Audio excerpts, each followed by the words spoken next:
Hello everyone, welcome back into this channel, and today we will talk about Zoom applications again. And today I want to share the tutorial how to get a better video of you when you join a meeting Zoom.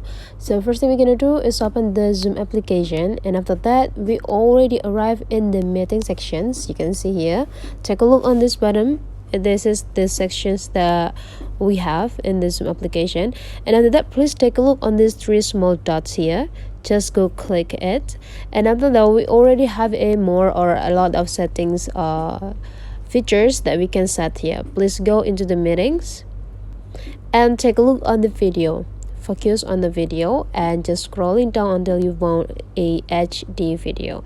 Just click it to activate the HD video, so it will be signed with a green color if you turn on the HD video, and you will have a better quality of video of you when you're joining the meeting Zoom. And that's all the way how you get a better video when you have a Zoom meeting. If you find that this video is really useful for you, don't forget to leave some comment, like, and subscribe into this channel.